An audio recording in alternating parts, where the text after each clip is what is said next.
भुशी धरणात 5 जण बुडाले होते आणि त्यानंतर आतापर्यंत 4 जणांचे मृतदेह बाहेर काढण्यात यश आलेलं आहे।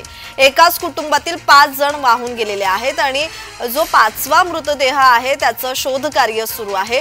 जिल्हाधिकारी डॉक्टर सुहास दिवसे आणि मावळचे तहसीलदार विक्रम देशमुख, प्रांत सुरेंद्र नवले, नायब तहसीलदार गणेश तळेकर, लोणावळा मुख्याधिकारी अशोक साबळे यांनी घटनास्थळाची पाहणी केली आहे।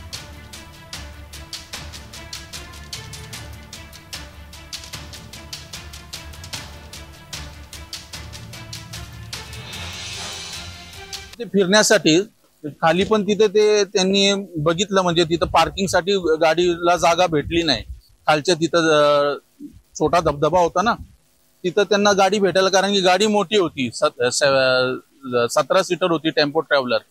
त्याच्यामुळे ते इथं भुशी डॅम पर्यंत आले आणि ते भुशी डॅम पर्यंत तिथे येऊपर्यंत तिथं जे खाली बोर्ड लावलाय भुशी डॅम आहे आणि लेफ्ट साइडला नो एंट्री आहे, पण लोक इथे येत होती, ते त्यांच्या मागच ते इथपर्यंत आले। या संदर्भात अधिकची माहिती देत आहेत आमचे प्रतिनिधी रोहन कदम। रोहन, या संदर्भात अधिकचा तपशील।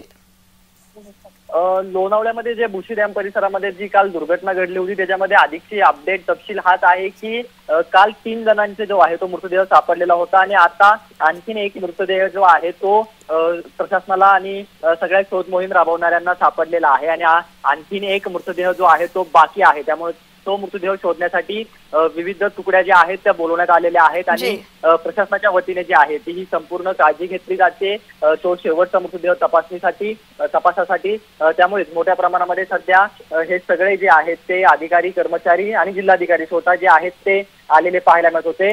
हडपसर भागातील हे संपूर्ण खान कुटुंब होतं, अन्सारी कुटुंब होतं, 17-18 सदस्य होते। ते लोणावळ्यामध्ये काल दुपारी फिरायला गेले होते आणि हा सगळा प्रकार घडला, ही दुर्घटना घडली आणि यामध्ये आतापर्यंत 4 जणांचे मृतदेह जे आहेत ते सापडले आहेत आणि एक मृतदेहाचा शोध जो आहे तो घेतला जातोय। जी धन्यवाद रोहन, तुम्ही दिलेल्या माहितीसाठी।